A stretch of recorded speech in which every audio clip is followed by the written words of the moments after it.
I already hear an echo.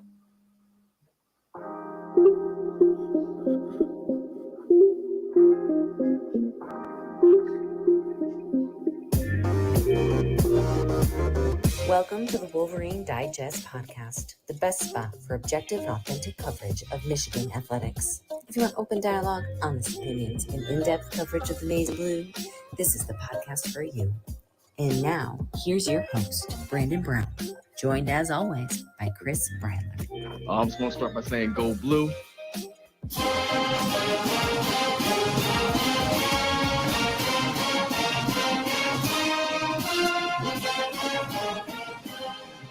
Is it real? Is it really happening?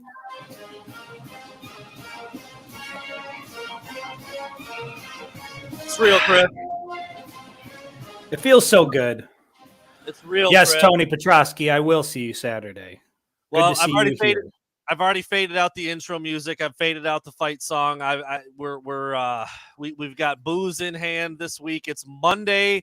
It's game week, dude. It feels like Christmas or something. Like we were talking today. Me, you, and Trent. By the way, new addition to the staff. I don't know. Yeah, talked about him a whole lot, but Trent coming over. Going to do a lot of good work for us. So you and I and the three of us jumped on a call today, kind of mapped out everything that we're going to do for the year. Like it is all the way here. And I could not be more excited about it. Chris, I don't want to put all your business in the street, but yeah, I'm sure people are going to notice a little different look behind you. It does look a little bit different. Want to disclose? Well, listen, I think we've hinted at it at previous shows, but, going through a bit of a move, and we made the move over the weekend, and happy to report that we are now home in Ann Arbor, and it couldn't be a better time, I think, to be making the move back to Ann Arbor.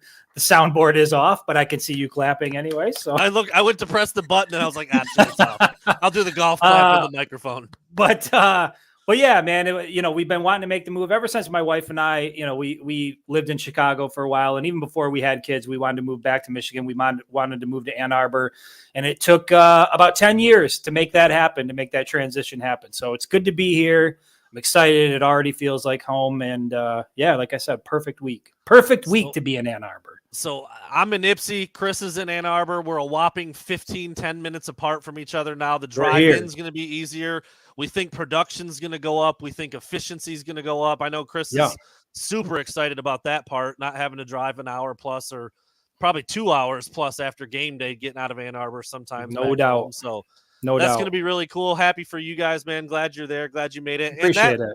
That lets me explain a little bit. So we were pretty gung-ho about sticking to Wednesdays. We're like, one show a week, dude. We're back in the saddle. Then we've got game week coming up, and then last week comes around. I'm in Houghton Lake with like the worst internet I've ever seen. It's storming every day. And you were balls deep in a move, and you pretty much hit me up. You're like, dude, we don't got it. Yeah. We don't got it. I didn't love it because obviously the Jim Harbaugh suspension news had happened since then. The self-imposed 3-game suspension. I was like, it's kind of a big deal. But I was like, you know what? I'm on vacation. Chris's head might explode if he has to put one more thing on his plate. No doubt. Let's pack it in. Monday will be a big show. We'll get into all of that stuff. So that's where we're going to start, Chris. Jim Harbaugh suspended for the first 3 games. Overall outcome, like little to no impact. Yep. But we got a chance to talk to Harbaugh today at the press conference, and you could really see, and I wrote about this in one of the interesting things that he said. He said people have been classifying this as like a slap on the wrist, missing these 3 games, these 3 non-conference games.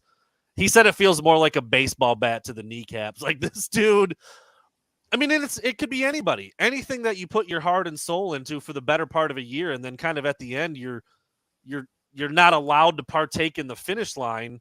Like that blows. Yeah. Like Michigan's going to win these games. We'll get into the head coaching setup a little bit later on, just how it's going to be handled. But being there and seeing Jim Harbaugh talk about it today, you really got a sense of like, dude, he is like, I mean, he said it. He's going to play. He's going to coach. He's going to die. And so now he can't coach his team on Saturday. I just wonder if you've really thought about that angle of it, because if we're being honest with ourselves, like they're going to win. Right. That's not really what this is about. How do the players handle it? How do these new coaches jump in and wear the interim tag? And what does this ultimately do for Harbaugh when he comes back in week 4? I'm going to answer that question, but I do want to let the people know. We talked about this last time we were on the show. We're trying to liven it up. We're trying to make it more exciting. I am currently drinking Chardonnay out of a snowman glass. Brandon, what are you working on over there? You showed me before we went live. Yeah, it's a little summer shandy, just a beautiful addition. And then you've got an ace in the hole. Well, you've got a just in case. Listen, if the show really goes off the rail, we got some buzz balls here. Buzzball. So for your again, boy. Trying to liven it up. We're trying to bring a little more energy for game week here. But as far as hold on. what is it? What? Cody Eagle, goatee and chains. Who's this new?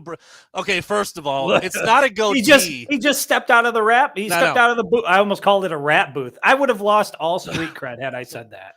Let me wipe my tears. It's the not rapping just booth. It's not just a goatee. This is just the only part that grows in nicely for me. I'll turn to the side. I can see the rest of the. Yeah, I can see it. It's there. It's there. The chains has been, something I've been trying out. It's working all right for me. I'll put it that way. But he's got a little turquoise around the neck. No big deal.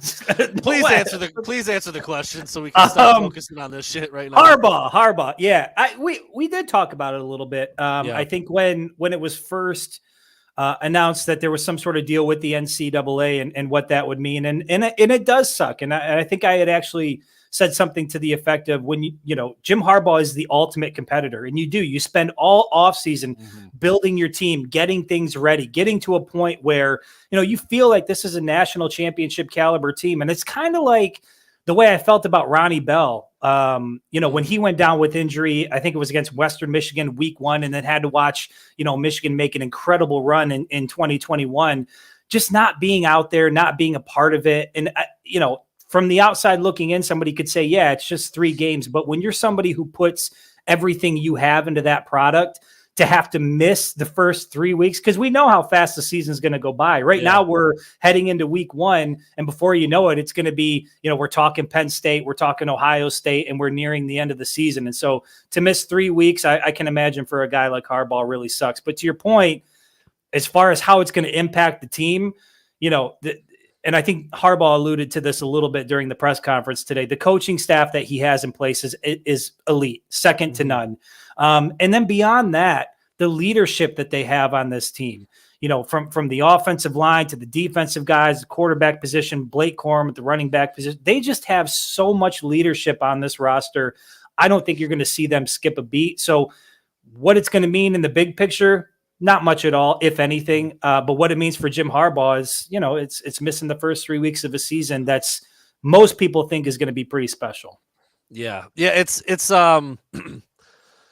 I mean, everybody's done something, whether it's been, a sporting event, or if you were a musician, or if you were, you had a big event coming up and something's fallen through last minute like that. It sucks, man. It takes the wind out of your sails. I just think if something came up within the next couple of days and, you or I found out we couldn't go to the game, I'd be like, Brandon, what? You know what it's like? It's almost kind of like loading yourself into an RV to drive to Iowa and then getting to the state line between Iowa and Illinois and having your RV die on you. Whoa, look at that. Look at that. Whoa. What is that all about? Whoa. We didn't plan that, by the way. That just sort of happened here. But it takes the wind out of your sails. You have a plan. You think things are going to go a certain way, and then you find out pretty quickly that they don't. Yeah. So Harbaugh was, visibly a little bit bummed about that, and he was asked, and I believe him 1,000%. He was asked, what are you going to do? He's like, I don't know. I don't know if I'm going to watch it at home. I don't know if I'm going to turn it off. I don't know if I'm going to be. He said his son might have a game at the same time. He might just go to that. I feel like he's going to be in disguise somewhere in the stadium. That's what I think is going to happen. Maybe Tim Jarbaugh is going to come walking through with a long hair. He could borrow that wig you wore up at Traverse City that one time. Who was that? Eli Manning. What was Eli Manning doing where he went to the Penn State camp? Something similar. Yeah. So no, I mean, so obviously kind of weird without Harbaugh being there. Um, but as you said, the staff that he's turning it over to, and it's kind of a weird approach. I mean, I don't know if it's ever really happened this way before, or it's kind of very on brand for Harbaugh to have a 3-game suspension and somehow get 4 coaches to be head coaches during those 3 games. But during week 1, so Michigan's season opener to start the season off on this potential national title run, you've got Jesse Minter, which I just coined right before we started. He's the interim coach this week. Love it. Phenomenal. The dude's sharp, man. He's sharp. He is very well respected. Isn't it wild that not all that long ago we were questioning, like we heard Jesse Minter. We're like, who the hell is this guy? Yeah. But he spoke today. You know, I asked him about, it's got to be a little bit bittersweet. Like, he's super excited for the opportunity. His defensive guys are pumped up for him. But at the same time, the head coach is not even allowed to be around them on Saturday. So that's a little bit strange. But he just seems so organized and detail oriented, a lot like Mike McDonald was. They've been described in a very similar ways, and you see it on the field with their units. In 1 year with Mike McDonald, just a year under the belt for Minter. Now he's back and he's going to be the head coach in the first week. I mean, dude, we've talked about this before. There's like 7 dudes who could be a head coach on this team, like without even a question. And I think he's certainly one of them, even though he's younger and he hasn't been at Michigan for very long. And you know, his previous experience while in the NFL in college was at Vanderbilt. Like, that was where some of the question marks came from. But I think he's poised and ready. He talked about, you know, Harbaugh's still in the building coaching during the week, which is another part of it that's a little strange. The only thing he can't do is be there on game day. But somebody asked, you know, Minter, like, what are you going to do if it's 4th and goal? And he's like, we'll see on Saturday. Like, I don't know. But it is funny to kind of think about guys like him making decisions like that and what it ends up looking like. I don't know. What are your thoughts on a Jesse Minter-led Michigan Wolverines team taking on a sneaky ECU team who can have some athletes and has put some dudes in the NFL over the last handful of years? I love it. I love that all of these guys are having an opportunity to step into a bigger role because, and I think you mentioned it not long ago, they're all going to be head coaches at some point. It feels like this year, after this year, and even Jim Harbaugh said it, I think, during the summer, that a significant amount of these assistants are probably going to go on to be head coaches or coach elsewhere. So really excited to see what these guys bring to the table. I'm excited to see what the team looks like under their leadership. And then, you know, overall, like I said, I don't think there's going to be much of a difference. I think Michigan is going to play Michigan football. They're going to be dominant week 1, dominant week 2, dominant week 3. And that's going to continue throughout the season. But you know, to see these guys be able to step into a head coaching role, even if it's only for a half or a second half, as it's going to be with, who is it? It's Mike Hart, and who's he splitting it with? Jay Harbaugh for week 2. Harbaugh, right? So they're each getting a half to sort of fill that role. I mean, again, it's perfect Jim Harbaugh. It's exactly what you would expect out of him. As soon as they released that, I was like, what in the hell is it? But it makes perfect sense. And I'm really happy to see all these guys get an opportunity because they all play. I mean, when we talk about how good this team is, in every facet of the game, these guys are a big reason why. And so to be able to step into that role and have the spotlight for that week or that half or whatever it may be, that's a great opportunity. And really, honestly, like a couple guys not getting a shot could do it. Mike Elston was associate head coach at Notre Dame. He's ready for that kind of role. Steve Clinkscale's been around forever. Dude could probably call the shots on a Saturday if you need him to. So let me ask you a question, Brandon. Legitimate. If I coached all of week 1, does Michigan win? Yeah. Yeah. See, so that's what I'm saying. I mean, and that's no disrespect to ECU. Michigan's just supremely more talented across the board. They're going to be locked in and know that they can't get to 12-0 until you get to 1-0. They're not going to let the season opener at home against ECU trip them up for everything that they want to do. Patrick, it's funny. I actually had the thought of asking Harbaugh about this today. I don't know how much information they would give. I wonder if J.J. McCarthy is going to have a little bit more control to do some stuff at the line and to make some checks and make some calls and really kind of put his hands on the game a little bit more than he would if Harbaugh were there, if Sherrone Moore were there, especially this first week without Harbaugh and without Sherrone Moore, the offensive coordinator, which we'll get into. And with his name is escaping me right now. Kurt Campbell, the quarterback's coach, being the play caller, who that's JJ's guy. I wondered if JJ might have a little bit more control over what goes on out on the field. And so that'll be interesting to see too. So wanted to get into that as well. Sherrone Moore, we haven't been on since that's happened as well. He will be serving a 1-game suspension for the same recruiting violations or whatever took place that's affecting Jim Harbaugh.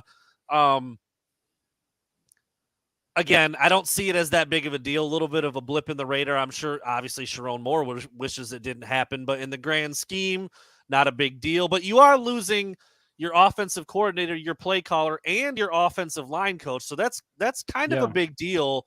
But again, you mentioned it, dude. I mean, Drake Nugent, if he wins the job at center, he's going to play a lot, whether it's him and Crippen splitting reps or whatever it is during this week 1 game. But then Keegan and Zinner, dude, they could coach the O-line. They could coach. They could absolutely coach the O-line, the leadership, and the veteran guys that they have up there. I don't think they're going to miss a beat with that either. But Sherrone Moore suspended week 1, interim head coach week 3. Kind of interesting. You talk about the split for week 2. It's just welcome to Michigan. It's classic Harbaugh, and I think it's cool though. Let me ask it to you that way. When I first found out that there were going to be 4 guys coaching as the head coach for the first 3 games, I was like, dude, just pick one guy and just go with it. But then I kind of started to think more about what kind of an opportunity this is for these guys, how all of them are clearly ready. Jim Harbaugh is not going to give them the chance if they're not ready for it. And then I mentioned that there's even some other guys who might feel like, damn, I probably could have had a shot at that. And we don't know what those conversations were like behind closed doors, but where do you fall on this 4 coaches for 3 games and kind of, you've got Sherrone Moore not even there for week 1, and he's going to be the head guy for week 3. It's obviously very unique. I don't think I've ever seen anything like this. I think it's great because you have a handful of coaches who have been elite at what their respective jobs are. And, to select one guy to handle it for the first 3 weeks, I think that would almost create a bigger issue because there's other guys who would be just as able to do that. And so by spreading it around, it's very Jim Harbaugh. When I first heard it, I kind of chuckled a little bit. But when you sit back and look at it, every single person that's getting an opportunity to lead this team has legitimately earned it and has put in their time and has had phenomenal results on the field. And so I'm excited to see it. Like I said, I think it's a great opportunity for these guys, but I'm excited to see what they look like in the head coaching role, whether or not it's for a full game or for a half or whatever it may be. I'm excited to see how these guys handle that. Let's throw that in the mix too. Good point brought up here by Hassler 24/7. Ben Herbert getting Jim Harbaugh has taken every single opportunity to prop up Ben Herbert and talk about how important he is to his program. He even nominated him as the best assistant coach in the country, even though he's not eligible as the strength and conditioning coach. I wonder if this new title changes that at all. I still don't think that it does. But it just, again, when you ask, man, I don't know if I've ever seen a more inline opinion of a person than I have for Ben Herbert, whether it's young players, veteran players, Harbaugh, the head coach, other assistants, other staffers. It doesn't seem to matter who it is. They all speak about this dude the exact same way. You've probably been a little more up close and personal to him than I have, being down on the field the last couple of years. Again, I don't know if I've ever seen a strength and conditioning coach as the associate head coach before, but why? Why is Harbaugh doing this for this dude? I just think the mental toughness, obviously he has a big impact on the physical toughness of this team, but what he brings to the table from a mental standpoint and how he trains these guys and gets these guys ready, everybody buys into his strength program. And I think he's just had such a big impact on this football program that it makes sense to, but when you're around them, you can feel it. Like, you're kind of around guys and they sort of have an aura about them. And I think Jim Harbaugh even mentioned it when he met him, like the eye contact you get from Ben Herbert is like, you almost feel like you have to look away because everything he does is just, there's an intensity level there that's clearly rubbed off on the team. So again, another guy that I'm really excited is having another opportunity because I think, his future, not to minimize what he does, but might even be bigger than just strength and conditioning. This guy has all the intangibles you want out of a head coach, out of somebody in an important coaching position. And so just great for him, great for the program. Excited to see it. We spoke to 3 players today: Cornelius Johnson, wide receiver, transfer defensive tackle Cam Good, and now full-time running back Kalel Mullings. And I know for sure Mullings and Good both specifically mentioned Herbert as getting their bodies right for, because Cam Good was coming from a different school. So things were a little different for him here. Kalel Mullings was switching positions, so he kind of had to go through a little bit of a transition. And Cornelius Johnson may have also mentioned him too as wanting to get a little faster with his footwork and just a little bit more flexible, or I can't remember exactly what he touched on, but I know 2 of the 3 guys today, again, unprompted, brought up Herbert. I don't know if that goes on in other programs, but it happens. Almost every single availability that we have, that dude will come up in some way, shape, or form, and you see it. Michigan's been able to stay relatively healthy. They've been able to develop guys and put guys in the league. Some of the big power positions have been some of Michigan's most successful spots along the trenches. Yeah. I mean, dude, the guy's resume writes itself, and now he's got an associate head coach tag next to his name, which, again, I don't know about every other program in the country. I know there have been some very well thought of assistant strength and conditioning coaches at different big time programs. I don't know if I've ever seen the associate head coach tag on one of those guys. I just think it speaks to how important he is to Michigan right now. Yeah. And as we're talking about this, I can't help but go back to, the 2020 season and the way that things looked. And I get that it was a COVID year, but just the way that things looked with the program overall. Let me ask you this question. As it stands today, and you might be a little bit biased and some limited knowledge in terms of, who's filling certain positions. Would you trade this Michigan coaching staff for any other staff in the country? Would you swap them out for anybody else right now? I mean, I can say no quickly without having to actually go through and see who's on what staff. But when we get a chance to talk to all these guys, they stand in front of us. They speak about their units. They speak about how they coach. They speak about what they do. You hear it from the players. You hear it from chemistry, Harbaugh. brotherhood, all of that. Yeah. No, I mean, I can't think of.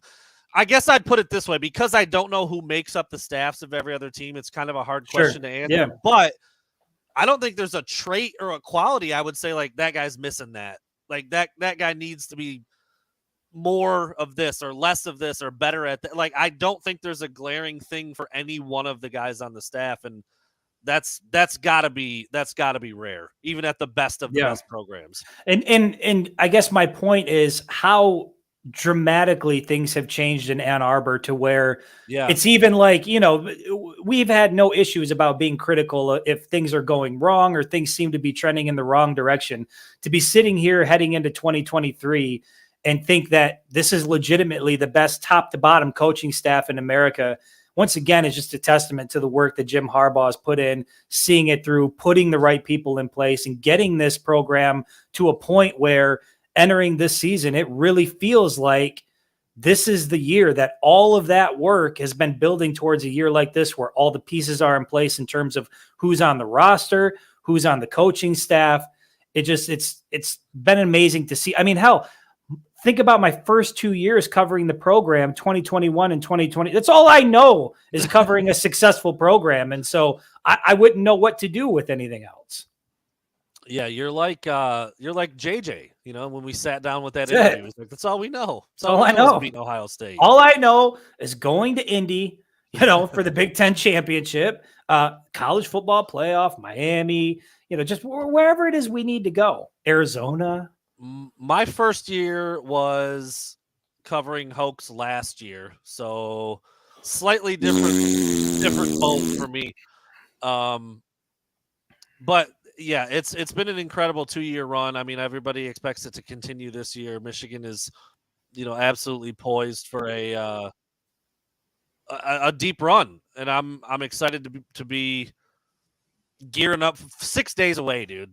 Yeah, 6 days. 5, I guess, really, if you don't count today's pretty much over. We got today's over. This week. Yeah, 5 days. 5 days until we are. I said this to you today, man. I really. We get a little jaded. We get a little bit used to things. We go numb to it a little bit. I just remember, like, where we grew up, mid-Michigan, I didn't come down to this part of the state a whole lot. Yeah. So driving by the big house was like, it was like, oh my God, there's the state. Like I almost couldn't believe it when I would drive by it. I'm like, that's incredible. It's the most beautiful thing I've ever seen. Like, I wish I could see it every day. Now I almost do. And so that's kind of wore off a little bit. But there is still a feeling and a vibe and an electricity when you are walking up to that stadium on a fall Saturday that I can't wait for. I just can't wait for it. And the team is expected to be so good. And I just want to see so many different things about what this team can do. I'm freaking pumped, dude. I'm pumped. I'm ready to get to the up. stadium. And I told you this, like, with everything that's been going on in my life, with the move and getting the kids in school. And I mean, there's just been a lot of shit happening. Like, I am excited to go watch some college football on Saturday in the best venue, what I believe is the best venue in the world, take some photographs and just enjoy Michigan football, man. The off seasons, like, I remember when they weren't doing well, the off seasons felt very long. It turns out even when they do well, the off seasons still feel long. And when this time comes around, I mean, the weather's changing a little bit. It's just such a beautiful time of year, man. My favorite time of year. Yeah, it really is. It's starting to feel a little crisp out there. A little crisp. I think it got down into the 40s last night. We had all the windows open in the house. We woke up, we were freezing our ass off. Yeah, dude. It was great. It's coming. It's coming. Real quick, I wanted to make a mention of this because I didn't even really know. I full disclosure, I didn't know who Jim Harbaugh was referring to. But Nick Gilbert, an offensive analyst that just joined the staff earlier this year, in February, as a matter of fact, is going to take place of Sherrone Moore, because nobody can replace Harbaugh on the field, but they are allowed to add another position coach for the on-field duties while Sherrone Moore is out on suspension. So he spent a season at Colorado. He used to work with Michigan analyst Kyle Devan. He was at Idaho. Anyway, young guy, but Michigan will have a replacement for Sherrone Moore, but not for Harbaugh himself. And I didn't.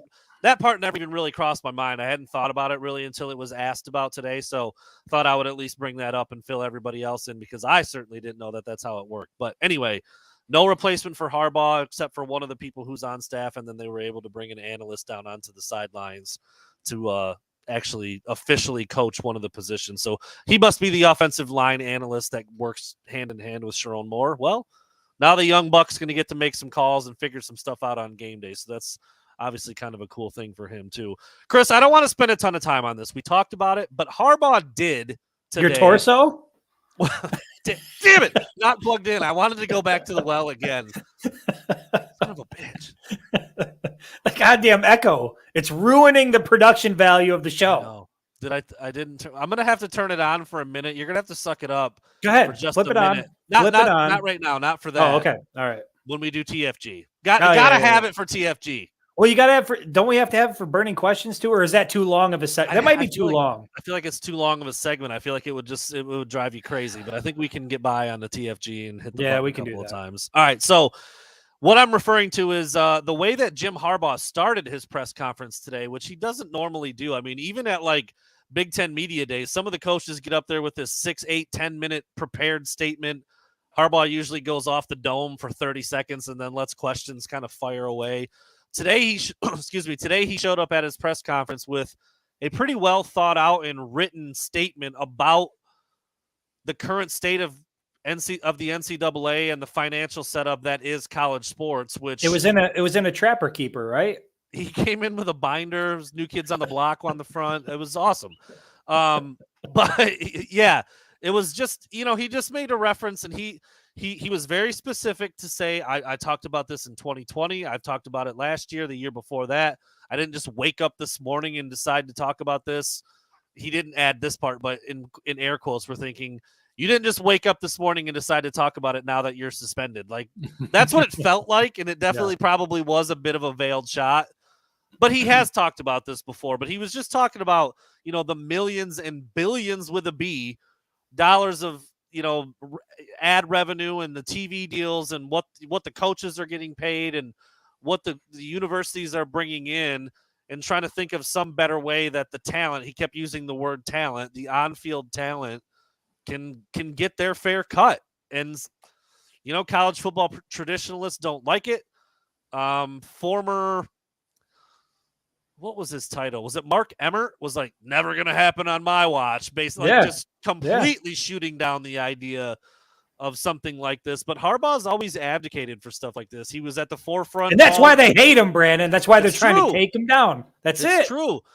He was at the forefront of the transfer portal. And now people are throwing a fit about that. He was all about traveling around the country for the satellite camps, which all that did was give more exposure to the players. They shot that down. He was on stage taking selfies with Migos. You know what I mean? Like, he was the guy. Like, he was out front. He was doing all of it. Yeah. So now he's out front talking about this. And again, we don't need to spend a ton of time here, but I mean, players got to be loving it. The players were asked about it, and they all said, he's always got our back. Like that this is nothing new. The topics might change, but this is how he is. This is who he is. I don't know, man. Thoughts on a topic that I'm frankly a little bit sick of talking about, getting payers played. It just seems to be at the forefront of so many people's discussions right now. But the fact that Jim Harbaugh is doing what he's doing again for his guys.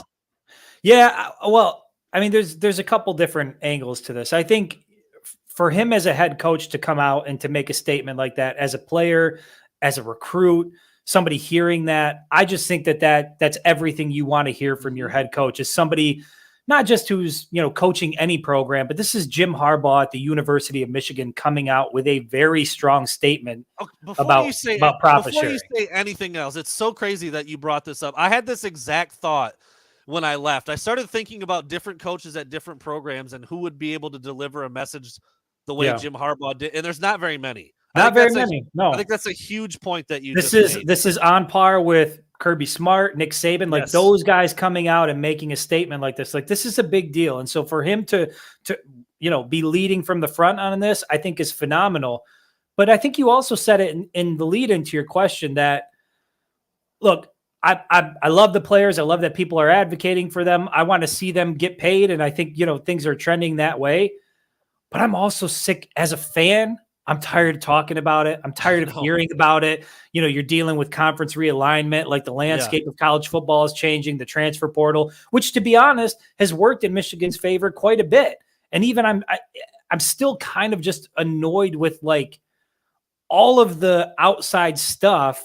I'm excited for college football, and I'm trying to not become that old head who's like, fist in the air, like, well, they shouldn't be sharing in the profits and they shouldn't be doing this. Like, I love all of that, but I'm just ready for actual game of football. Like, everything else that's sort of surrounded college football and how it's becoming, it's always been big business, but now the players want their cut as well. And things are changing. I guess what I'm trying to say is I love what Harbaugh said, but I'm also tired of the conversation. So, the powers that be need to figure it out. I'm glad he's advocating for it, but I just want to watch good football. I mean, Harbaugh, he did make it a point multiple times today while he was talking about it to be like, I don't have the answers. I don't know exactly what the fix is. I don't know how you fix it completely, but need to get some people in a room. Yeah. Kind of what you just said, legal people and people from the conferences and people from the NCAA and a voice. He mentioned multiple times too that he wanted to be a voice for the voiceless, which is the players right now, the student athletes. Well, and I think when people look at this, they look at it like guys like you and I mostly look at it through the lens of what it means for college football and college football players. But when you talk about, these massive TV deals that are happening and how it ties into conference realignment, and then you have, college soccer teams and softball teams who now have to travel to the West Coast and they're playing multiple games a week.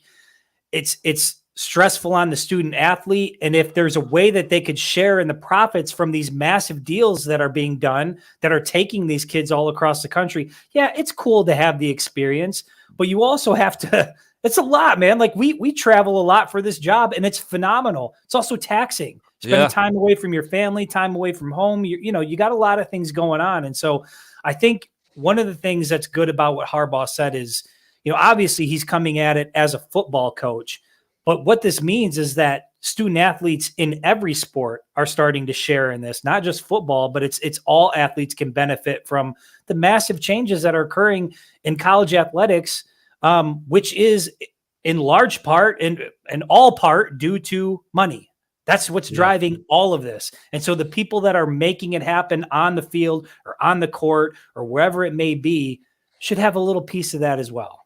Yeah. I mean, it's it's a hard thing to argue. I mean, when the money's as big as it is, and who's Harbaugh said this today too. Who are those people there to see? I mean, yeah, they're there to see Michigan. And there's been that argument before, like, okay, you take player X out of that jersey and put someone else in there, that people are still going to show up. But like the point, the fact remains is those people are there watching those players. Yeah. You know, when CBS and ESPN and ABC runs a promo, it's Blake Corum running through the hole as a part of their commercial to get people to tune in to the big game coming up on Saturday. I don't know how you can really fight against it. I really don't. Like, I'm with you.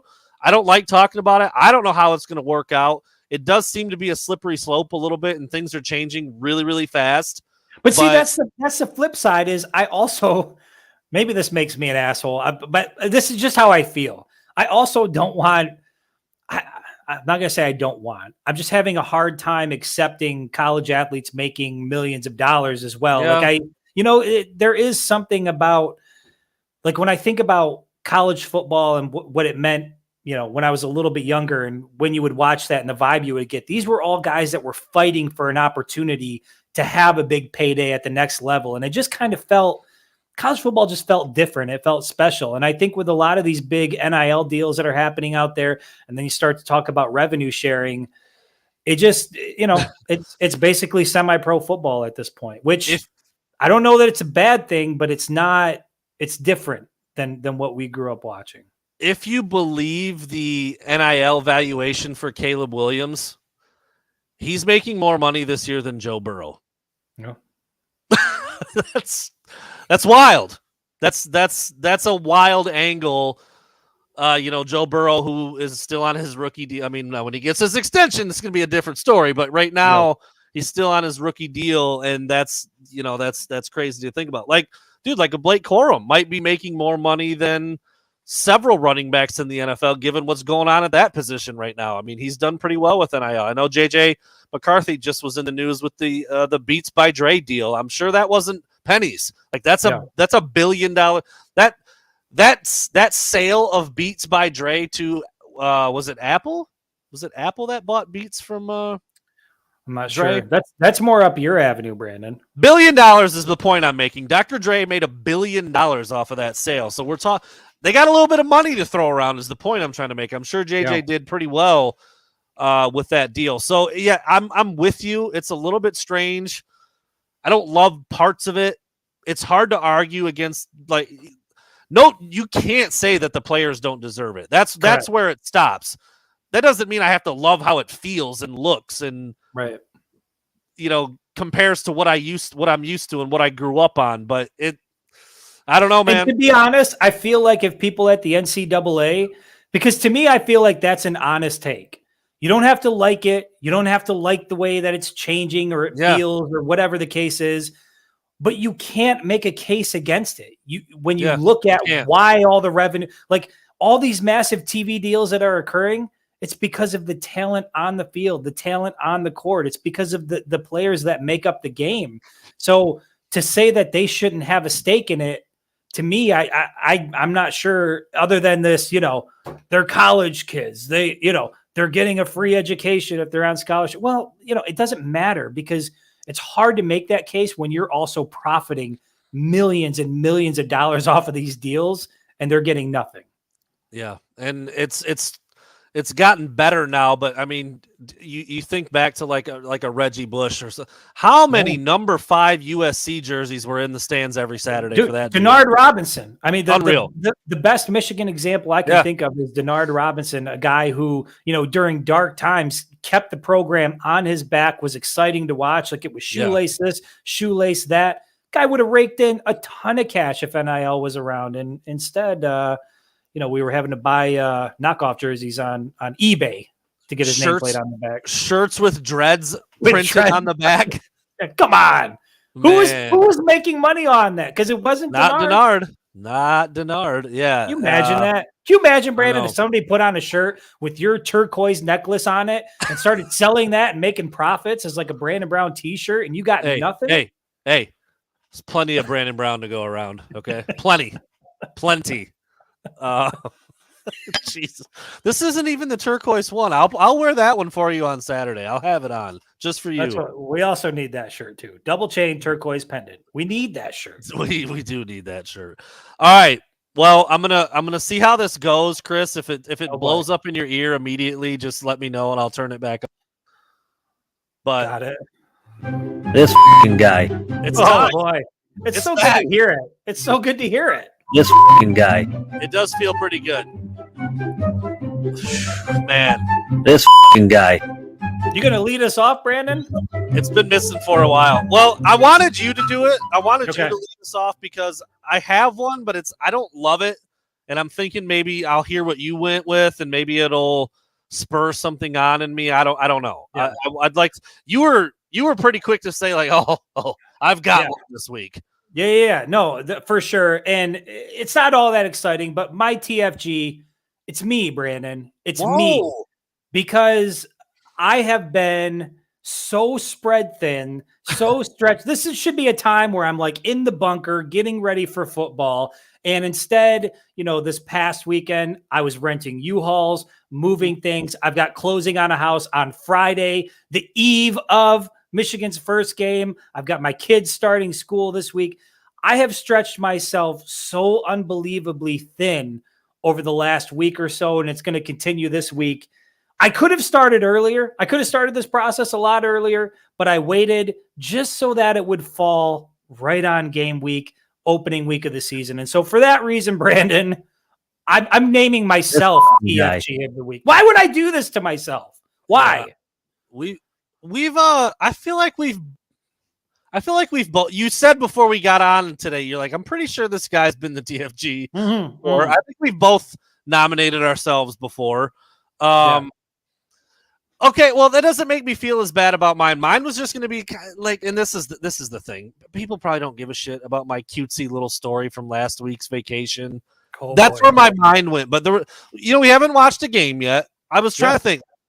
Is there somebody from the Notre Dame game I could bring up? Is there somebody from the USC game that I could bring up that I watched? Not really. Nothing was really jumping to mind. So I'm gonna put Scott Brown. This guy. I'm gonna put Scott Brown on blast as a TFG. We rented a pontoon boat while we were at Houghton Lake. Now, who is Scott Brown for the people who don't know? Senior, father, Papa Brown, okay. the original Coach Brown. 62, spry, pretty good shape, worker, can still get out there and get after it. Blue collar guy. Starting to really show some old man tendencies, though. They're coming up, and they're coming up quickly. We rented a pontoon boat while we were up there in Houghton Lake. Scotty is in charge of, parking the boat, getting it strapped in. I would do a little bit here, a little bit there. He was stepping off the boat, caught a toe on the anchor chain down Fraser under the water, fully clothed, carrying food, towels, came up, 6 or 8 people sitting at their camp, stand up and cheer. Woo! Not a drip of alcohol in his system. None. Just old man. Just 62 had enough for the day. Yeah. Well, I wish I would have caught it on every time after that for the rest of the week. I videotaped him getting off the boat. Never caught it again. Unfortunately, that was the only time. I don't know, wherever you fall on it. Fortunately or unfortunately, that was the only time it happened. And he was fine. No injuries. A little bit of a scuff on the toe. Yeah, but no worse for the wear. Well, let me say this in response to that. I am 39 this years guy. And I know that you and I are roughly the same age here. Yeah. I am, I hope I'm in that good a shape when I'm 62 because how I feel now, I'm concerned what 62 is going to. He's in the house. There you go. He heard you talking shit. on my current trajectory here, I'm concerned for what 62 is going to look like. Not just for me, but for you too, Brandon. I mean, 62 on both of us. Like we are, if we can be in as good a shape as Scott Brown when we're 62, I think we'll be all right. A couple weeks ago, we were up at my uncle's house helping him build a barn. Dude, I'll tell you where my dad was and where I was not, which was up on the roof of the barn, tacking down metal. Dude, I'm not doing that. I'm not getting on a roof. You kidding me?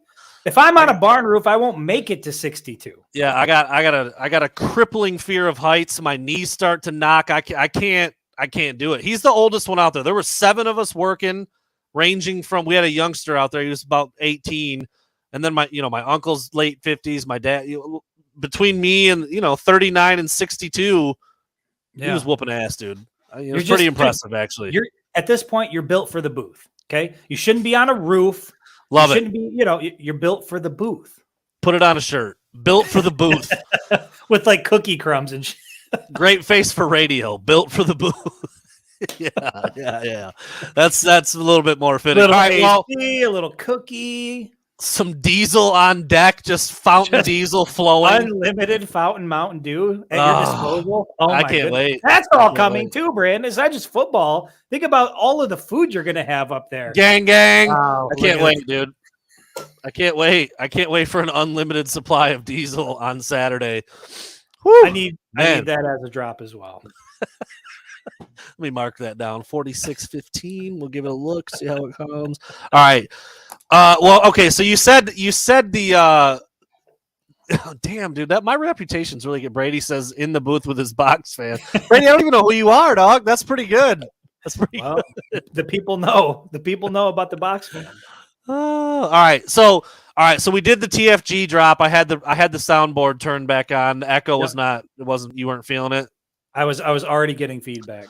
All right. It's good to know that problem has not resolved itself since last season. Yeah. So I guess we're not going to have any music for burning questions. We're just going to have to launch into the segment. I mean, I could start it and then just turn it off. I mean, I don't. Does that even matter? Let's just get the start of it. I need to hear it. I need the vibe. It does. It does really set the tone. It does, doesn't it? Do you want to try to let it ride for a minute? Let's let it roll. And if I tell you it's got to go off, it's got to go off. All right. Do you want to start? I'll kick us off. Burning questions. I'm so happy this is back, Brandon. This is one of my favorite segments that we do. I'll kick it off. I'm gonna start off with the transfers. Michigan pulled in a ton of transfers this offseason, and not just random guys, but guys that factor to be, they're going to be major players this year. I'm curious which of the transfers that have come in do you think are going to make the biggest impact in 2023? And just as a refresher, we got Miles Hinton, Drake Nugent, Ladarius Henderson, AJ Barner. We got Heisman. We got Josiah Stewart, and kicker. Is it Josh Turner? I know his last name's Turner. Josh Turner, I believe. Oh, Jacob Turner. Are you sure? Are you sure? Somebody confirm that. I believe it's Josh Turner. Somebody confirm that in the comments.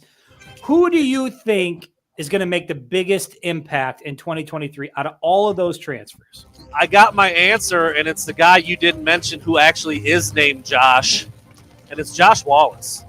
He's not even on my list. It's Josh Wallace because Unreal. Absolutely had to have him. James Turner, Josh Wallace. See, That's what it was. I had them both. I said Jacob. I was pretty anyway. cool. Whatever. It's Josh Wallace. It's Josh Wallace because if he can lock down that starting cornerback spot opposite Will Johnson, and he's played over 2,000 snaps, it will completely shore up the one and only question mark on Michigan's roster. Yeah, I think Ernest Hausman is going to be incredibly productive. I think if your two tackles, if your two starting tackles are transfers, clearly they're going to have a big impact on what you do, especially with Michigan running the ball the way that they do. But I think importance-wise, need how much he's going to do for the whole. I'll go with Josh Wallace at cornerback. I was really wondering how Michigan was going to replace Olu, and what I've heard about Drake Nugent so far in camp from the other offensive linemen. He's a dog, high motor. This is a guy that just outworks everybody. I know that we've heard that Greg Crippen is going to be in the mix as well, and I do think that's true to a certain extent. But I think Drake Nugent is going to have a massive impact on this offensive line. I think he's going to be exactly what they need up front. And for that reason, to me, the biggest impact as far as transfer goes, Drake Nugent in 2023. Man, last year I was so high on Olu. This year it's Nugent. I figured for sure there was going to be a drop off at center, and then they bring in a guy like Nugent, and I'm like, he might be just as good. Yeah, it speaks to the level of AJ Barner. I think we mentioned him briefly. AJ Barner as well. The impact that some of these guys. I didn't mention Jack Tuttle. There were a couple guys I didn't mention, but we know who's going to play that position. Yeah, a lot of guys to choose from, and probably could be right about 4 or 5 of them, which is crazy to think about on an already stacked team. New guys on an already stacked team. Several answers make a lot of sense. All right, veterans, former captains. I know it. Good guys. Let's get here. Let's get here on Saturday. My first question is, so you've got Darius Clemens. He's rocking the 0. He's 6'3", he's 215. He looks like a brick shithouse. Dude looks like he's ready for the NFL today. You got Omarion Walker. Looks like he's an all-time DB now, but the way he was built and put together as part of that wide receiver core. And then you've got busted up knee, tiny little Tyler Morris. Is Tyler Morris your locked up number 3 receiver for this season, Chris? Is that your guy? Yes. I think it's Tyler Morris. Based on what we heard J.J. McCarthy say about Tyler Morris and the connection that those guys have together, I just think Tyler Morris is such an underrated asset on this team that I think as the season progresses, he's going to be one of those guys that goes from a virtual unknown to almost kind of like that Ronnie Bell type mold where you start off highly underrated and by the end of your career, you're the premier go-to guy. That's the trajectory I see for Tyler Morris. And he's got a great connection, chemistry with J.J. McCarthy. And so I think it's all up for Tyler Morris. Yeah, yes. From everything we've heard, we don't have a lot to go from, in terms of what he's done in Ann Arbor. But and a lot of people forget he was higher ranked coming out of high school than Darius Clemens. Like Darius Clemens gets a lot of love because when you look at the guy, like physically, he just looks like he fits the mold, he fits the part. But yeah, Tyler Morris, I think he's legit, and people are going to find that out this year. A couple cool things real quick here. Roman Wilson in the 1, I love it. Love it. That felt so good to hear that news and to see that. Awesome. Yeah. You remember the last time this happened was Nico Collins, and we never got to see it. 2020 season, it never made its way on the field. So super excited about that for Roman. Can I just say that I did say during the offseason that to me, Roman Wilson is going to be wide receiver number 1. I know a lot of people are looking at Cornelius Johnson and, he's had some production there. But to me, what Roman Wilson brings to the table, not just in the short game, intermediate, but he can take the top off of the secondary as well. I think that guy is going to live up to that number 1. Different players, all 3 of those guys, and I feel like they all it's going to fit in together well. Then you've got Loveland going up and down the seams, and it's Donovan Edwards out of the backfield. Jeez, let's get here Saturday. All right, and then Megan, offense and defense. You've got a lot of duplicate numbers, so Mikey will still be in 0, Clemens will still be in 0. The only time you have to change something like that is if they're both on like a special teams unit, maybe but. It worked last year, so I would assume it's going to work this year. It is interesting to point out, too, that Tyler Morris played more snaps and had more production than Darius Clemens and Omarion Walker combined last year. So kind of like the forgotten guy. Like you said, he was hurt when he got to Michigan. And he doesn't look – it's not a knock on the guy. Not everybody can be built the same way, but he doesn't look like the other 2. He just doesn't. But he could be that guy. So, interesting. Your turn? Oh, it's me. It's my turn. This is going to be a very – we are back. Very straightforward question, Brandon. We talked about it a little bit early in the show. Do you think we see any in-game issues with Harbaugh not being on the sideline for the first 3 weeks? Do you think we see any sort of hiccups, or is it business as usual as Michigan embarks on their new season? You know what? I'm going to say because we see hiccups with Harbaugh. Clock management, and what was that call? You see it. It's still the beginning of the season. It's still ironing some things out. It's still a new role for a lot of these guys. nothing major, but I think we'll see Minner probably wishes he had that one back. Like, I think that's just football. I think you'll see it a little bit here, a little bit there. I mean, Harbaugh's been doing this forever, and he still, bones up every once in a while. I don't think anybody's immune to that. I don't think it's, like I said, I don't think it's anything that's going to be like, oh, that was a mistake to put him in that role. But I think you'll see a speed bump here or there. I think that's just natural. It comes with the territory. Same. Yeah, I think you'll see some minor penalties, but I don't think it's going to be anything that's the result of Harbaugh's absence. I think it's just, week 1, week 2 type things. You're going to run into that type of stuff.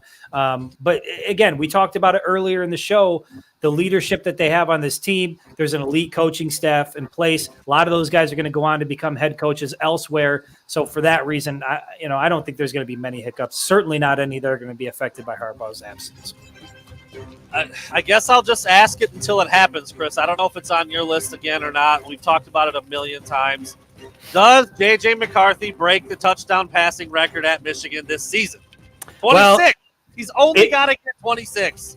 It is on my list, and it was number 1 on my list. And, you had 25 touchdown passes by Chad Henne in 2004 and Elvis Gerback in 91. So It's been a minute, 2004, since a Michigan quarterback has done that. Look, he was at 22 last year? Yeah, I think that's right. In a very run-heavy offense. I think if the offense looks the way that Jim Harbaugh has said it's going to look, and some of the players have alluded to that they are tossing the ball around a little bit more, you add to the fact JJ's matured a little bit. He's had a year as a starter under his belt.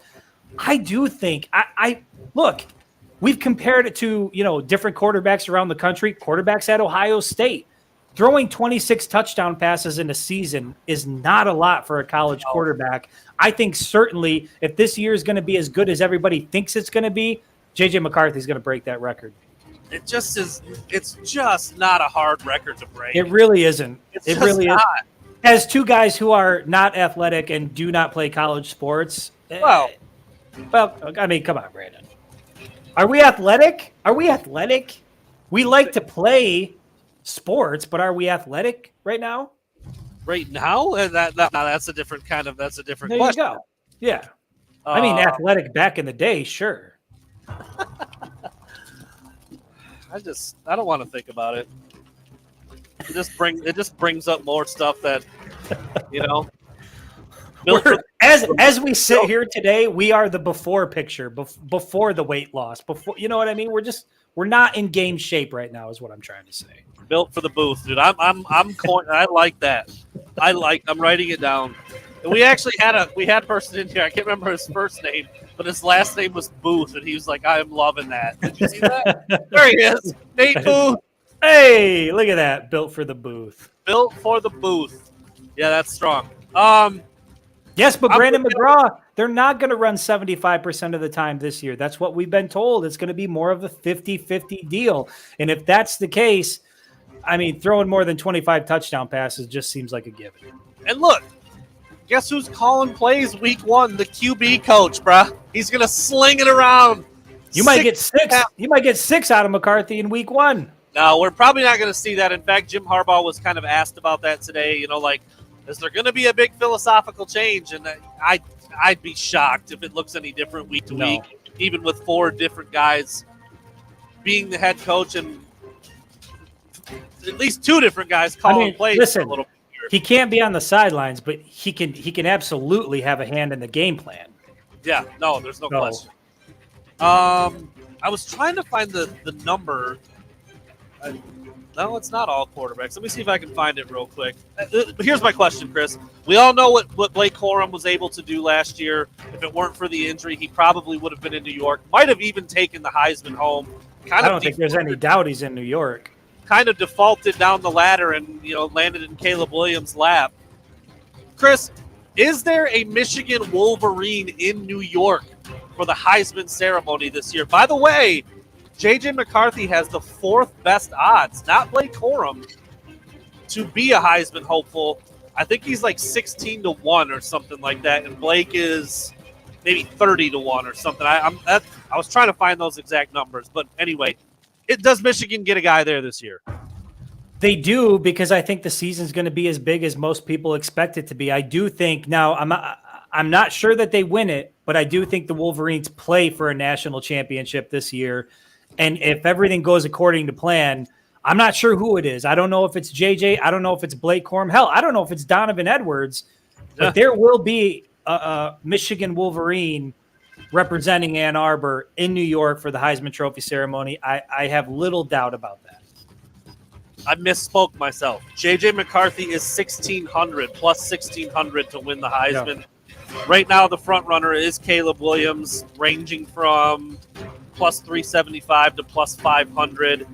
Blake Corum is down about plus 4,000, plus 5,000. Well, and if you think about it, in 2021, they had Aiden Hutchinson there. In 2022, Blake Corum is almost a shoo-in if he stays healthy. And I think Michigan's going to have an even better year this year. And so, again, I think they have somebody in New York. How incredible would that have been to be staring at potentially 3 Wolverines back to back to back making an appearance in New York? But I think you see one this year. I don't know. If you had to put money on one, who is it? If I had to put money on one, I would probably pick Blake. I think I'm leaning towards nobody. And I think there's a couple of reasons. One, I just don't think JJ is going to be productive enough. 2, I think we're going to see more Donovan Edwards this year. That's going to eat into Blake's numbers. And 3, so glad you said that. The running back position it's hard to stay healthy for 12, 13 games, dude. It is. And if you're going to try to protect them by taking a little bit off Blake's plate, giving a little bit more to Donovan, giving a little bit to some of these young backs, so you can have a healthy Donovan and a healthy Blake when you need it in Week 12, Week 13 championship playoffs, because neither one of them were healthy down the stretch last year. And so I just think it'd be it's not that they've gotten any worse or that I think any less of them. They're both plenty good enough to have the production to get there, the numbers we saw from Blake last year. But I think that's a tall task, to ask him to stay healthy and to just tote it enough when you've got 2 backs that are so freaking good, man. Like, their individual success is going to eat the other one's individual success. I don't know. That's tough.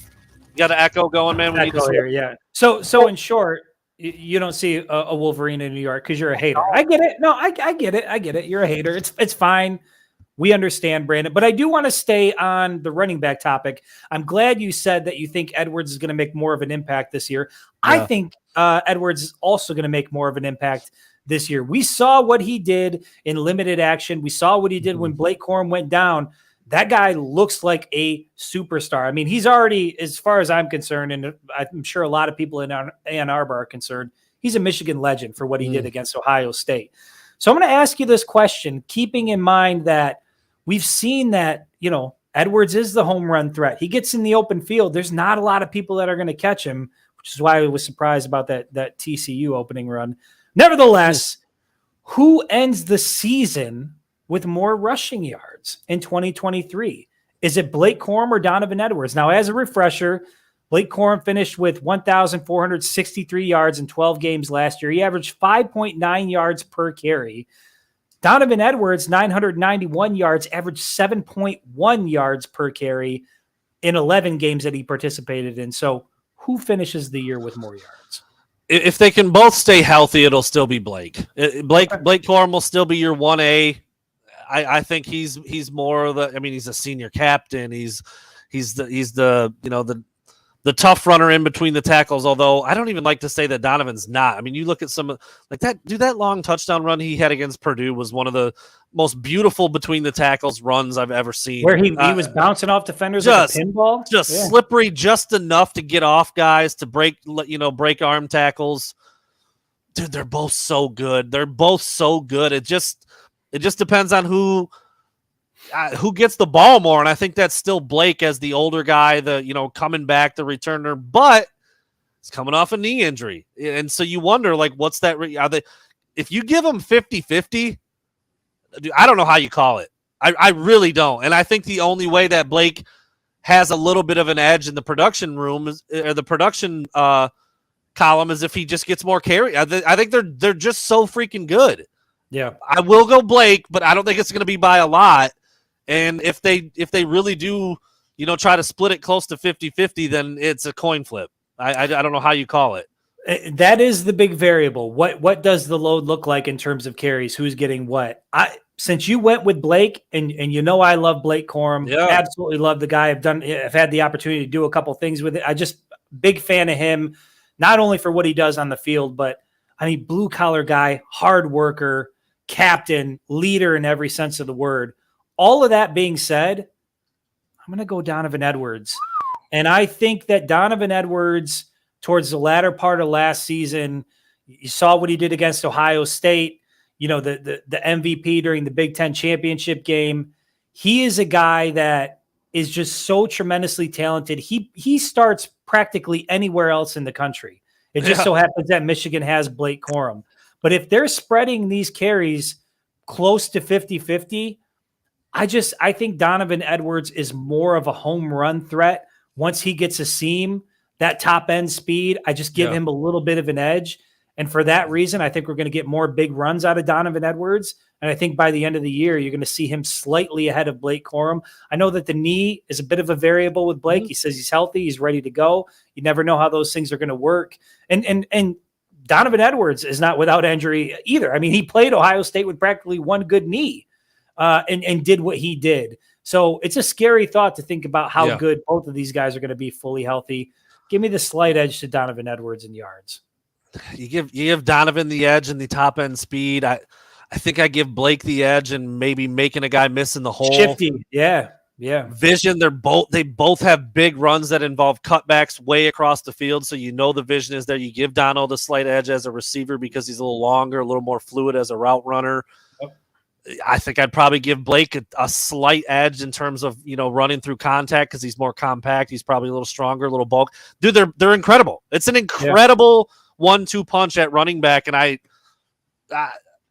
think it could be a coin flip if their carries and their touches are close. I really do. We've said it before. Michigan fans, enjoy what you're about to see this year out of the backfield, because even though Michigan is recruiting good running backs and they're going to continue to have good running backs. What you're seeing, Blake Corum and Donovan Edwards in the backfield together, this is something special. Enjoy it. Well, when Michigan sends both of those guys to New York for the Heisman ceremony, they'll have their pick of the litter in the transfer portal. Figure whichever back out there is a superstar but isn't getting enough touches or production, he'll be in a winged helmet next year. No, it's just, dude, you're right, dude. It's an embarrassment of riches, and I'm super pumped to watch it because they're going to get it a lot. Both of them are going to get it a lot, and we know that. So it'll be a lot of fun to watch. Chris, I'm going to put you on the spot again. This might be triple down, quadruple down, quintuple down. I'm going to give you the chance to do it again. Penn State is a harder game than Ohio State. Yes or no? Yes. Dude, he's on it, folks. He's all over zero question in my mind that Penn State game, even though there's some question marks, most notably at the quarterback position with Penn State, I just think you go to Happy Valley. You've seen what that environment can do. Michigan's likely going to be going there as the number 2, maybe the number 1 team in the country. We've seen, college football is crazy. I could see a scenario where Georgia loses early. That is going to be a tough game. And when it comes to Ohio State, look, if Penn State has question marks, Ohio State has more. At least Penn State knows who their starting quarterback is going to be. Ohio State isn't quite there yet. And then you add in some question marks on the offensive line. You look at what Michigan did to them on the defensive side of the ball, at least, in terms of Michigan's offensive line, how they bullied. Donovan Edwards was able to get whatever he wanted. J.J. McCarthy had a great game. And then you factor in the fact that it's back in Ann Arbor. I just don't see a scenario this year where Michigan loses to Ohio State. And so we've talked about it before, man, that this is the first year that I can remember. This is the first year I can remember going into a season not fearing Ohio State. And I'm knocking on wood. I know they're going to be good, but they don't have that holy shit, Ohio State is going to be a problem this year. I don't feel that. You know what I hate to say? First of all, I agree with you. But I think 2023 Penn State is so much like 2021 Michigan. So much like 2021 Michigan with with the with the advantage that they have their sophomore JJ McCarthy going right now, because that's what Drew Aller is.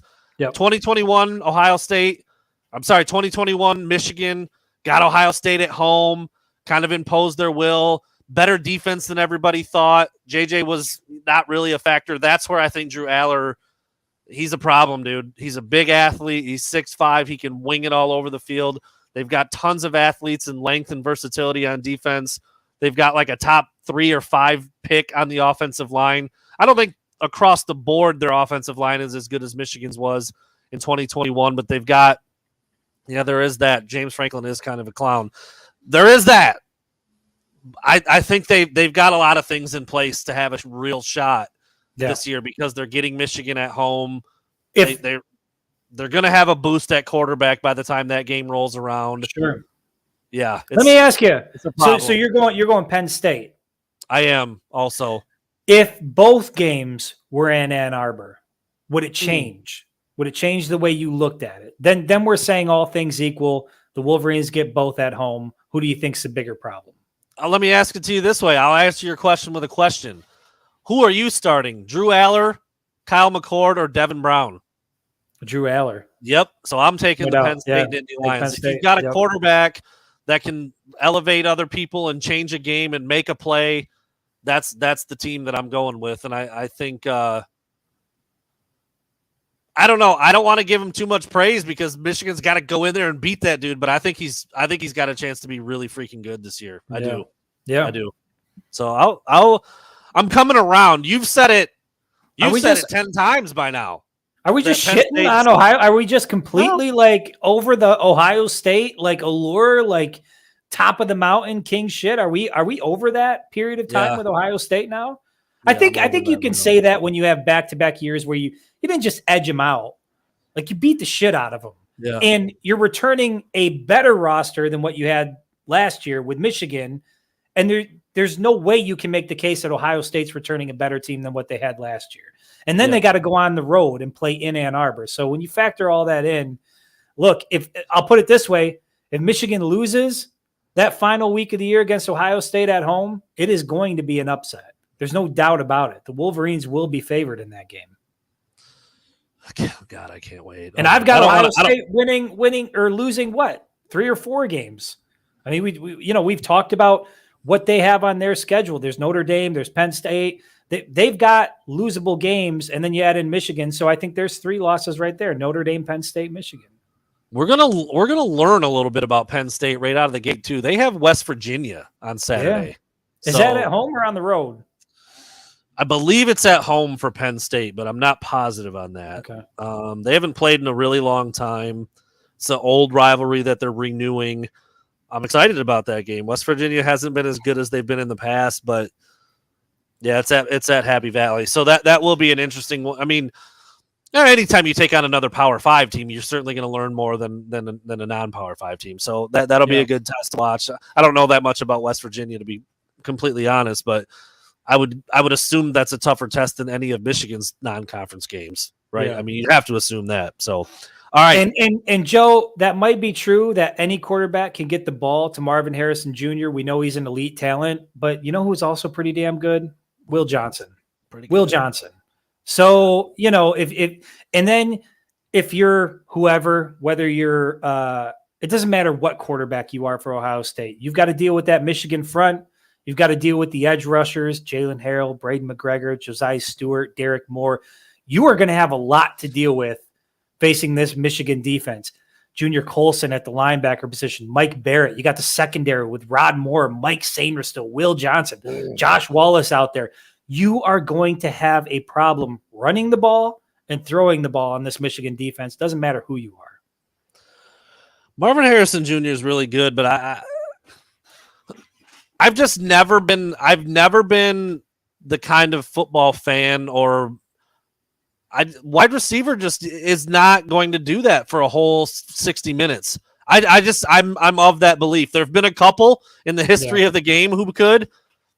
He might be that good, but I don't think I'm ready to say that just yet. And it wasn't like he played last year at home against a freshman Will Johnson Yeah. He didn't take the game over. He didn't give them an angle that Michigan just had no answers for. With a pretty good quarterback in C.J. Stroud. Yeah. So.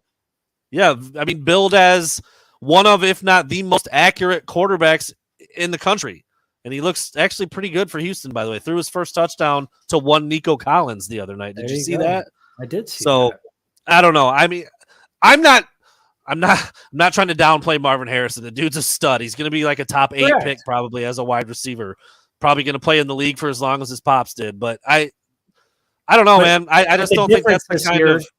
Michigan has studs too. A lot of them on the defensive side of the ball.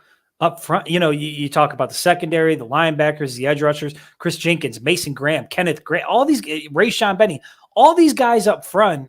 I just think this defense, and then you've seen what Jesse Minter is already capable of. I think this is going to be a special group.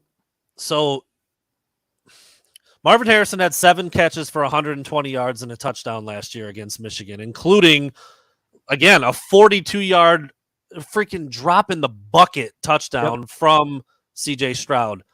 Can these new quarterbacks make that throw? I don't know. Ryan Day doesn't know. That's a problem. So we'll see. If I'm Michigan, I'm not scared of Marvin Harrison Jr. being the reason why we can't beat them. That's kind of the point I'm getting at. Yep. Is he the best receiver in the country? Yes. Is he the first receiver off the board in next year's draft? Yes. Is he really freaking good? Is he going to probably make some snags on Will Johnson, who's also a first-round pick? Yeah. He's not enough for them to beat Michigan. He needs an O-line and a quarterback. Not going to happen. Yeah. That's where I fall on that. All right, my last one, Chris. And are you done? Because we had one of the same ones. I've got one more. Okay, one more. My last one. It's getting way out over the skis. But when you look at what Michigan's done the last 2 years and what we expect this year, is this the year that they make it to the national championship game? I'm not talking about winning it yet, but get there. Let's do this. Let me ask mine first because yours feels like a better question to end on, right? So let's do it. Let's put a pause on that one. I want to switch back to the defense real quick. Back in 2021, and I'm talking specifically about edge rushers here, but it could be somebody else. In 2021, we saw Aiden Hutchinson break the record. He had 14 sacks. David Ojabo had 11. Last year, it was Mike Morris leading the team with 7.5. So I'm going to ask you this. They've got Josiah Stewart. They've got Braden McGregor. They got Jalen Harrell. They got Derek Moore. They've got some dudes in the edge rushing position. I'm curious, who is Michigan's sack leader in 2023? And as a bonus, what do you think that number finishes at? I'm going to go with the same guy I went with last year, and it's Jalen Harrell. I love his athleticism, his bend. I've said it a bunch of times. He looks like a big running back in the 32 jersey. It's not your everyday number for an edge rusher, but I love how it looks on him. He's to me, he's the most dynamic of that group. He's not as big as Braden McGregor. He's not as big as Derek Moore. To be honest, I don't know a lot about Josiah Stewart. I'm curious to see what he looks like because he's been seems billed like as he's a a bit undersized, but a little bit, tough. Tough. But I love Jalen Harrell's athleticism. I love, like I said, his bend off the edge. He's got a little bit more flexibility and quickness than those other two guys I mentioned. I'll go with Jalen Harrell, and I'll put it at about 9. I'll put it at about 9 sacks on the season. Getting to double digits is hard to do. That's why the record was what it was at Michigan for so long. For Michigan to have 2 guys do it in that year with Hutchinson and Ojabo, obviously, that's 2 first-round picks. Yeah, I love Jalen Harrell. I don't know if he's a first-round pick. So I'll put it at 9. I think he's your leader this year. But, all 4 of those guys look good enough to start, and they're all going to get back there. I'll go with 32. 9 sacks. My brain agrees with you, Brandon. I've since hopped on the Jalen Harrell train as well. I love everything about the dude. But my heart... I know where you're going. My heart is with the guy drip overload who's practically tatted all over his body. Drip the visor, overload. The sleeves, the drip overload. I'm talking about Braden McGregor. Yeah. I feel like this guy has had to deal with injury. He's had to battle his way back. And really his coming out party has been delayed at Michigan. When I saw his high school film and when Michigan landed him as a recruit, I was over the moon that Braden McGregor was coming to Ann Arbor. And I think this is the year that people really get to see what he's fully capable of because he's just kind of played a supplementary role throughout his career to this point. He's aged. He's matured. He's healed at this point. I think it's Braden McGregor that leads the team in sacks this year, and I'm going to give him double digits. I'm going to put him at 10.5 for Braden McGregor, and he might get 5.5 the first 2 or 3 weeks of the season. Yeah. What if Braden McGregor had dreads? That's the only thing. That's the only knock I have against him is that he doesn't have dreads. Luscious blonde dreads. Listen, have we ever seen such a thing? Oh, it's blonde rare, dreads? but it's out there. Yeah, it's out there. You gotta love a white who can just pull the. I mean, we'll go with the dirty blonde dreads. Do you have to love them though? Well, yeah, you might not have to actually. What's up, bro? They're wearing flip flops out on the beach. They're not stacking quarterbacks on Saturdays. Right. Yeah, maybe walking around a bit. Vagrant behavior. That's about all you get. Yes, CJ, a white. I am one, so I can say it. Please don't. Please don't. Don't cancel Brandon week 1, please. For the love of God, don't cancel him heading into game week here. Listen, I will say this: we haven't seen the corner turned by Braden McGregor yet, but this might be his year. The way the coaches have been talking about him and how confident he said he's feeling, he's healthy again. I mean, he used words like, I feel like myself again. I feel like I'm able to do the same athletic things I was doing in high school, only now he's 40 pounds heavier and stronger. And, look, I don't hate it. And I think you were right last year when you picked Mike Morris. And I was like, nah, Jalen Harrell. Yeah. So, look, if Michigan can get a couple guys up near double digits again, then a couple blitzing linebackers, and you start to stack those, just like we saw. You went from 2 guys absolutely stuffing the stat sheet to the whole team contributing more and actually having more sacks as a defensive unit. Right. If they could do that again in year 2 under Jesse Minter, that would be big. And so, 2 guys like Braden McGregor, like Jalen Harrell, newcomer Josiah Stewart, like you said, that would be a formula for success on the defense. All right, back to my question to finish this out. We're at 1 hour and 20. What a great way to start. Ask it again because the Chardonnays kicked in a little bit here, Brandon. Okay. I know it was about a national championship, but go ahead and ask it again. I stopped short of the national championship because I think ultimately that'll be the discussion when it's time. I just want to know, is this team built for the next hurdle? Does this team finally win a playoff game and get into that title game? I mean, I think, like we said, Michigan's going to be favored across the board. They get to that first. They should have been there last year. I mean, let's keep it real, man. They were supposed to beat TCU and they didn't. Not their best game. Couple of pick sixes. Really hard to overcome that. They almost did anyway. Can they get there? Can they get to the national championship game this year? Not can they. We know they can. Will they? Will they get there this year? I do think they get there. I think they get there. And I think a lot of, there were a lot of factors at play last year. I mean, you had your potential Heisman Trophy winning running back go down. I know that Donovan Edwards is not a bad replacement. You had J.J. McCarthy as a first-year starter. No, he was tremendously talented, led Michigan. They won a lot of games with J.J. McCarthy. But when you look at where everything is this year, the returning talent, 80% of their production comes back. You've got now veteran quarterback J.J. McCarthy. You've got healthy Blake Corum, healthy Donovan Edwards. You've got Colson Loveland, who we haven't even talked about in this podcast. Did we even say his name? We said, I think it got said once. But Colson Loveland might end up being Michigan's leading receiver this year. They are built on both sides of the ball to win a national championship. Will they? Obviously, that remains to be seen. But this is the first time in a very long time. Like you've always had Michigan fans out there that say, this is the year, because we get excited and we're invested into the team. Objectively speaking, this Michigan team is built top to bottom to win a national championship now. And even when you look, is Georgia going to be good? They're absolutely going to be good, but they're not without question marks. Ohio State is not without question marks. Alabama is not without question marks. Michigan belongs in that conversation now. And I feel like when you factor in, they might lose 20 guys to the draft after this year. this feels like everybody understands what this year is all about. And it's about, you've heard Blake Corum talk about it. Every single player you've heard in the preseason interviews they've done that they put out on the Michigan official pages has talked about national championship. That's what this team is built for. They know it in Schembechler Hall. I do think they get there. And God damn it, Brandon, they win it. They win it because they have to. Yeah, I think so too. I mean, I think the path is it's the same as it's been. I mean, you get to, whether you're a 2, 3, 4 seed, 1, whatever it is, you're going to play a really good team.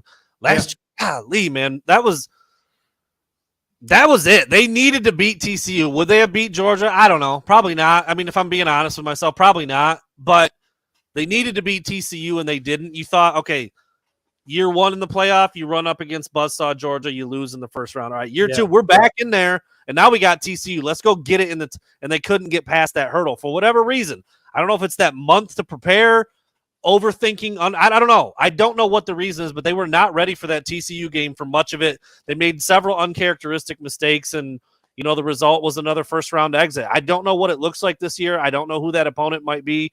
You see Clemson up there. You see Florida State. You see Bama, you see Ohio State, you see Penn State. Yeah. We've now seen a formula for 2 Big Ten teams to get into the playoff. So that precedent has now been set. I'm with you. I think they get to the title game again this year. Is it Georgia? Is it Bama? Is it, dude, good God, is it Ohio State, which we've talked about before? I think they get there this year, and you're right, man. 2023 feels like the stars have aligned in a lot of ways, because you can ask one question, and I don't think it matters where you're from or where your allegiances lie or who you like or who you don't like. Who has got the least question marks on their team? It's Michigan. Yeah. And J.J. McCarthy's a massive reason for that, because the other teams in the playoff are trying to figure out their quarterback. A couple of them still don't even know who it's going to be. And I'm with you, man. I think they make it this year. And I just want to start thinking about going to the national championship game already, but let's get to Saturday first. How about that? Should we do that? We can get to Saturday, but all I'll add to that is, you said it, J.J. McCarthy, NFL offensive line, Blake Corum, Donovan Edwards, Colston Loveland, and a whole host of receivers that can do some damage. Go ahead, try to stop the Michigan offense, and we'll see if anybody can do it. I don't think it's going to happen this year. I'm with you. I mean, when you go through game by game, you're like, dude, they're not losing. They're not losing. Dub. That's what it is. That's what it is. How about that for a Monday show? How about that for a Monday show? Hour and a half, dude. Whew. Hour and a half. That's how you open game week. We'll be back Wednesday. What is Wednesday? What is Wednesday, Brandon? It's one of my favorite days of the week. It's one of my favorite shows of the week. Oh. You guys know it out there. Fan-led Wednesday. Fan-led Wednesday. Brandon and I, all we do is show up drunk. You guys bring the questions. You guys bring the topics, and you throw them our way, and we talk about whatever you guys want to talk about on Wednesday. So very, very excited for Fan-led Wednesday to come back. Love that show. Maybe Fan-led Wednesday needs to be affiliated with Buzzballs. Maybe that's when. Fan-led Wednesday brought to you by Buzzballs, where Brandon and I just get drunk and take questions. That's when it needs to happen. The killer bees. Brown, Breiler, Buzzballs. There you go. We'll be back on Wednesday, 7 o'clock, 3 shows a week. Yeah. Game show. We're back. Football's back. Michigan's back. So back. We'll see you guys on Wednesday.